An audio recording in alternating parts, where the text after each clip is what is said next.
तो welcome back to my YouTube channel. दोस्तों बात करेंगे हम बीपीएससी टीआरई 3.0 नई शिक्षक भर्ती का जो आपका री एग्ज़ाम होने वाला है, जो 19 से लगा करके 22 जुलाई, यानी कि 19 जुलाई से लगा करके 22 जुलाई तक आपकी परीक्षा की तिथियां रखी गई हैं। लेकिन उस परीक्षा तिथियां जो है उसमें बदलाव किया जाएगा।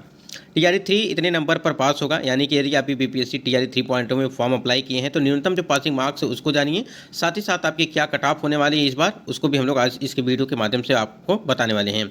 यहाँ पे देखिए यह स्टेट वाले कैंडिडेट हैं जिनका भी यह स्टेट का एग्जाम समाप्त हो चुका, पेपर 1 तो समाप्त हो ही चुका है, अब पेपर 2 के लिए जो है परीक्षाएं वो चल रही हैं। तो सीटेट और यह स्टेट महिला हैं और ये अदर स्टेट के कैंडिडेट हैं, कितने नंबर पे पास होंगे, क्योंकि काफ़ी ज़्यादा आप लोगों ने देखा होगा कि टीआरई 1 और टीआरई 2.0 को मिला करके काफ़ी ज़्यादा जो है कईयों हज़ार कैंडिडेट जो है बाहर किए गए हैं। तो इसमें काफ़ी कन्फ्यूजन बना हुआ है। यदि आप भी टीआरई 3.0 में फॉर्म अप्लाई किए हैं और यह स्टेट और सीटेट के नंबर को लेकर के आप परेशान हैं तो इस वीडियो में आपको सारी जानकारी ऑथेंटिक दी जाएगी। टीआरई 3 में लागू होगा टाई ब्रेकर का नियम। ये सबसे बड़ी बात है कि टाई ब्रेकर का नियम जो है इस बार टीआरई 3.0 की भर्ती में भी लागू किया जाएगा। तो क्या टाई ब्रेकर क्या है, इसके बारे में भी हम लोग समझेंगे। तो वीडियो को लाइक शेयर करिएगा और चैनल पर पहली बार विजिट किए हैं तो चैनल को भी सब्सक्राइब कर लीजिएगा, जिससे हर लेटेस्ट अपडेट आपको मिलती रहेगी। सबसे पहले बात करेंगे हम लोग कि टीआरई 3 जो एग्जाम तिथियां हैं उसमें क्या परिवर्तन। बीपीएससी आयोग ने जब यहाँ पे एक लेटर जारी किया गया, यानी कि नोटिस जारी किया गया अपने ऑफिशियल साइट से, इन्होंने दिया कि बिहार लोक सेवा एवं आवश्यक सूचना में, और इसमें बताया गया कि टीआरई 3 के संबंध में माननीय उच्च न्यायालय जो पटना के द्वारा जो है जो आपका गेस्ट टीचर थे उनकी वजह से जो है इस परीक्षा तिथियों को आगे बढ़ा दिया गया था। यानी कि 4 से लगा करके 10 के बीच में आपकी यहाँ पे जो गेस्ट टीचर थे उनको आवेदन करने के लिए मौका दिया गया था। तो इसी वजह से जो है परीक्षा तिथियाँ जो है वो आगे बढ़ती गई। अब देखिए मामला यहाँ पे पूरी तरह से क्लोज हो चुका है। अब बात यहाँ पे ये है कि जो आपकी परीक्षा की तिथियां रखी गई हैं टीआरई 3.0 का जो री एग्जाम है उसको लेकर के बात कर लेते हैं कि क्या टीआरई 3.0 में फिर से जो परीक्षा की तिथियों में बदलाव किया जाएगा।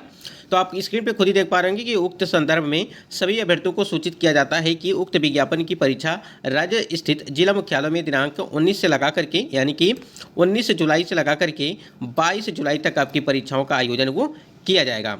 लेकिन देखिए यहाँ पे लिखा गया है कि 19 से लगा करके 22 जुलाई तक जो है संभावित हैं। ये एक संभावित तिथियां हैं, ठीक है, ये एक संभावित तिथियां हैं, इसमें परिवर्तन किया जा सकता है। देखिए अपरिहार्य कारणों से तिथि में परिवर्तन हो सकता है, ठीक है, ये चीज़ें बताई गई हैं। देखिए अभी तक जो भी आप लोगों ने देखा था कि 10 से लगा करके 12 जून तक परीक्षा होगी, फिर जो है कि 20 जून के पहले परीक्षा कराए, 15 से लगा करके 20 जून के बीच परीक्षा कराई जाएंगी, फिर 27 लगा करके जो है 30 जून तक परीक्षा कराई जाएंगी। लेकिन बीपीएससी आयोग ने किसी भी प्रकार का कोई भी नोटिस नहीं जारी किया था कि आपकी परीक्षाएं जो हैं इसी डेट पे कराई जाएंगी। लेकिन अब जाकर के यहाँ पे इन्होंने नोटिस जारी किया गया है। लेकिन ये एक जो तिथियाँ आपकी बताई गई हैं ये एक संभावित तिथियाँ बताई गई हैं, ठीक है, इसमें आपको फेरबदल देखने को मिल सकता है, इसलिए यहाँ पे ये चीज़ें पहले से ही यहाँ पे मेंशन कर दिया गया है। यानी कहने का मतलब ये है कि आपकी जो परीक्षा की तिथियाँ हैं पूरी तरह से निर्धारित नहीं हैं और इसमें फेरबदल हो सकता है, यानी कि परीक्षा की तिथियाँ जो है वो आगे बढ़ सकती हैं और 1 या 2 दिन पीछे भी हो सकती हैं, ठीक है, बात समझिएगा। टीआरई 2.0 की भर्ती में यदि आप सम्मिलित रहे होंगे तो आपको पता होगा कि इस प्रकार से आपकी परीक्षाओं में जो है आपकी डेट रखी गई थी 15, 14 या इसी प्रकार से थी, तो उसको 1 दिन जो है पीछे कर दिया गया था। आप लोगों ने कई परीक्षाओं को दिया होगा लेकिन आपकी परीक्षा तिथियां आगे बढ़ती हैं। लेकिन इसमें क्या है, बीपीएससी आयोग ने क्या किया था कि परीक्षा तिथियां जो है पीछे कर दिया था। क्यों कर दिया था? क्योंकि उसी दिन की कोई और एग्जाम पड़ा हुआ था, इस वजह से। तो देखिए यहाँ पे परीक्षा को लेकर बात करें तो यहाँ पे आपकी तिथियां जो है ये एक संभावित तिथियां हैं, ठीक है, अभी ये पूरी तरह से कंफर्म डेट नहीं है, तो इसमें भी परिवर्तन किया जाएगा। टीआरई 3.0 का जो री एग्जाम आपका डेट है वो पूरी तरह से कंफर्म नहीं है। आशा करती है चीज़ें आप बिल्कुल समझ गए होंगे। भले यहाँ पे बीपीएससी आयोग ने यहाँ पे लेटर जारी किया है आपकी परीक्षा को लेकर के, लेकिन यहाँ पे अगर देखिए यहाँ पे पूरे यहाँ पे उन्होंने एक लाइन लिख भी दिया है कि यहाँ पे परिवर्तन किया जाएगा अगर कोई भी। अब यहाँ पे देखिए प्राथमिक, माध्यमिक और उच्च माध्यमिक के हमने यहाँ पे टीआरई 3.0 की जो परीक्षा तिथियाँ हैं उसमें फेरबदल हो सकता है, इस बात को आप ध्यान रखिएगा।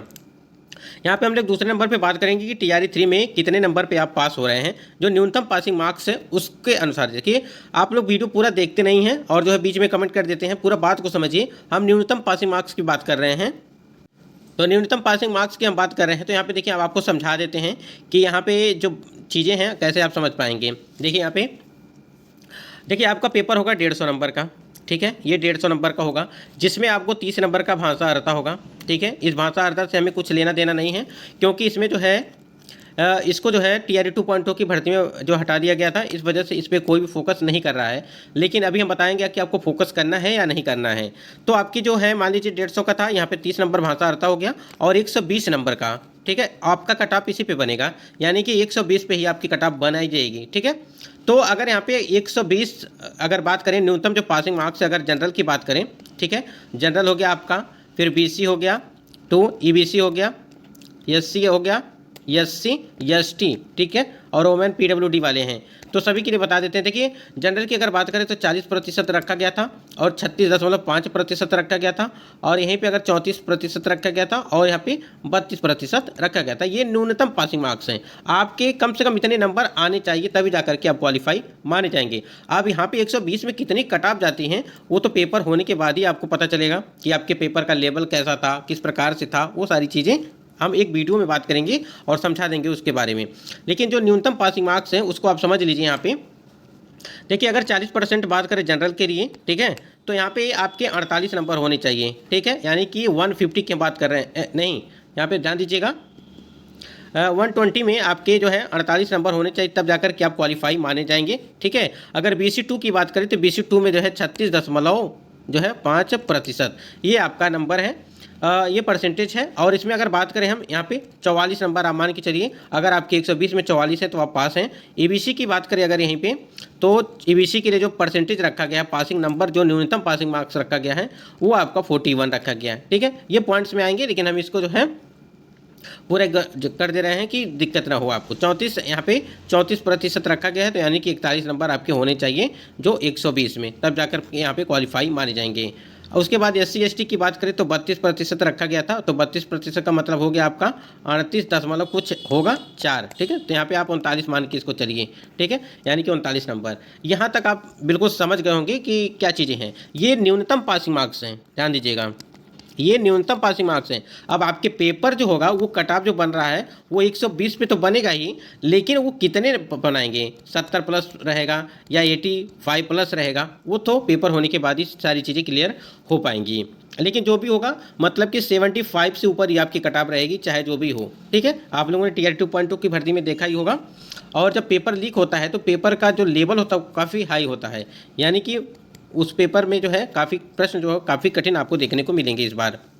तो यहाँ तक आप चीज़ें समझ गए होंगे कि न्यूनतम पासिंग मार्क्स जो है आपके कितने हैं। अगर आपके 120 में यहाँ पे जनरल के 48 नहीं आया, और यहाँ पे जो है BC के लिए यहाँ पे अगर आपके यहाँ पे जो है 44 नहीं आया, 41 नहीं आया, जो है 39 नहीं आया, तो आप रेस से पहले ही बाहर होंगे, ठीक है, रेस से पहले ही बाहर हो जाएंगे, क्योंकि इतना आपको चाहिए नंबर, इतना आपका कम से कम नंबर आना चाहिए, तब क्वालिफाई माने जाएंगे।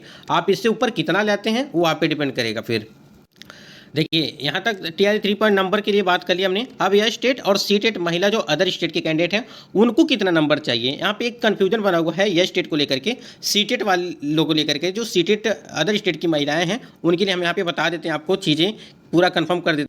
देखिए अगर हम यहाँ पे सीटेट को लेकर के बात करें, सीटेट के नंबर को लेकर के बात करें, सबसे पहले हम बात कर लेते हैं यहाँ पे जो सीटेट में जो अदर स्टेट के कैंडिडेट हैं, ठीक है, अदर स्टेट के कैंडिडेट हैं, चाहे वो मेल हों चाहे वो फीमेल हों, ठीक है। सीटेट में आपके चाहे पेपर 1 हो चाहे पेपर 2 हो, और चाहे आप महिला हो चाहे पुरुष हो, अदर स्टेट कैंडिडेट, ठीक है, आपको 90 नंबर चाहिए, ठीक है। अगर आपका इससे कम है तो आप परीक्षा ही न दीजिए, ये सबसे सही रहेगा। लेकिन आपके अगर 90 नंबर है तो आप परीक्षा दे सकते हैं, और परीक्षा तो आपको देने को मिलेगा। मान लीजिए आपके 88 नंबर हैं या 89 नंबर हैं, तब भी आप परीक्षा दे लेंगे, लेकिन क्या फ़ायदा उसको परीक्षा देने से। आपका एक तो आपका जो 3 अटेम्प्ट दिया गया है वो भी ख़राब हो जाएगा, साथ ही साथ आपका जो है टाइम बर्बाद होगा, आने जाने में जो पैसा लगेगा वो तो लगेगा ही। तो ये इस चीज़ के लिए जो है जो भी कैंडिडेट हैं सीटेट में अदर स्टेट, मेल हो फीमेल हो, ठीक है, मेल या फीमेल, ठीक है, दोनों के लिए क्या चाहिए, 90 नंबर आपके होने चाहिए, ठीक है। ये तो हो गया सीटेट को लेकर के। और आप लोगों ने नोटिफिकेशन में जो चीज़ें पढ़ी हैं, ठीक है, नोटिफिकेशन में जो चीज़ें आपने पढ़ा है कि 55% जो है चाहिए, यानी कि 82 या 83 नंबर जो है चाहिए महिलाओं के लिए, तो वो सिर्फ जनरल कैटेगरी की जो भी महिलाएं हैं उनके लिए चाहिए, यानी कि जो बिहार की महिला हैं उनको सिर्फ 82 या 83 चाहिए, अदर स्टेट के कैंडिडेट के लिए नहीं चाहिए। इस बात को भी ध्यान रखिएगा। यहीं पर अगर यह स्टेट की बात करें हम, यह स्टेट के लिए तो उन्होंने रखा क्या है, यह स्टेट जो अदर स्टेट की महिला हैं बात करें यहाँ पे, देखिए महिलाओं के लिए एक अलग कैटेगरी बना दी गई है जिसमें सभी वर्गों की महिलाएं वो रहेंगी, ठीक है। वो बिहार के और जो भी अदर स्टेट के कैंडिडेट वो भी, तो उन्होंने यह स्टेट में जो रखा है पासिंग नंबर वो 40% रखा है। इसका मतलब यानी कि 150 का आपका पेपर होगा, ठीक है, और 40% का मतलब आपका हो गया कि 60 नंबर, ठीक है। ये 60 नंबर आपके आते हैं, महिला हैं आप, ठीक है। अगर आप अदर स्टेट की महिला हैं या बिहार की महिला हैं तो सभी महिलाओं के लिए 40% यानी कि 60 नंबर आपके हैं तो आप क्वालिफाई मानी जाएंगी। लेकिन बीपीएससी टीआरई जो 2.0 या 1.0 का एक लेटर जारी किया गया था उसमें यह स्टेट का एक कैंडिडेट थी, वो भी महिला कैंडिडेट थी और वो यूपी से थी, तो उनका 72.40 ये इतना उनका जो है नंबर था, ठीक है, यानी कि 72 नंबर उनका था। लेकिन फिर भी उनका जो है अगर यहाँ पे 60% यहाँ पे 60 नंबर रखा गया था तो उनका सिलेक्शन क्यों नहीं हुआ, क्योंकि 72 नंबर तो उनका आया ही था, फिर उनका सिलेक्शन नहीं हुआ। तो इसलिए आपसे कहना ये है कि आप जो भी स्टेट वाले कैंडिडेट हैं वो मेहनत करें, यानी कि आप जो है कम से कम 50% लाइए या स्टेट में, ठीक है, ध्यान दीजिएगा 50% आप लाइए, क्योंकि 50% रखा गया है सामान्य जो जनरल कैटेगरी के हैं, तो मेल हों या फीमेल हूँ, ठीक है। हम तो कहेंगे जो अदर स्टेट वाले कैंडिडेट हैं वो मेल और फीमेल दोनों जो है 50% लाइए, यानी कि आपके जो है 75 नंबर, यानी कि 150 में 75 नंबर आपके आ रहे हैं तो आप सेफ रहेंगे। हमने जो जब देखा 72.40 पे यहाँ पे इनका सिलेक्शन नहीं हुआ, इनको बाहर किया गया, तो इसी वजह से हमको यहाँ पे आपको आना पड़ रहा है। इस 75 नंबर पे आइए, यानी कि 50% आपके मार्क्स होने चाहिए, ठीक है।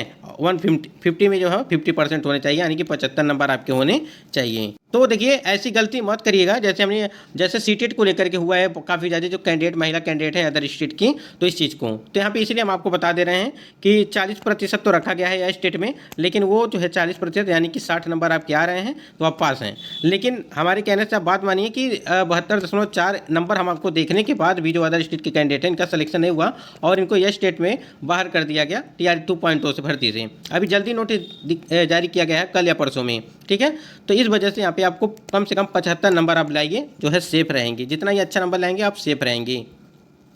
देखिए टाइप ब्रेकर का जो नियम है वो लागू कब होगा उसको ध्यान से समझिएगा। देखिए लागू तभी होगा जब दो व्यक्तियों का नंबर जो है टाई होगा, उसी टाइम पे टाइप ब्रेकर जो है नियम लागू किया जाएगा। उसके बाद से देखा जाएगा कि अल्फ़ाबेटिकली आपका नाम को देखा जाएगा, फिर डेट ऑफ बर्थ को देखा जाएगा, ठीक है, फिर आपके नंबर्स को देखा जाएगा, यानी कि सब्जेक्ट के नंबर कितने हैं, फिर उस समय जो है भाषा अर्ता के नंबर को आपको देखा जाएगा। तब जाकर के ये चीज़ें क्लियर होंगी कि आपका किसका सिलेक्शन हो। अगर डेट ऑफ बर्थ जिसका पहले होगा, यानी कि जो पुराना होगा, जिनका ज़्यादा उम्र होगा, उनको जो है सिलेक्शन दिया जाएगा। इसी प्रकार से टाइप ब्रेकर में जो चीज़ें दिखाई जाती हैं।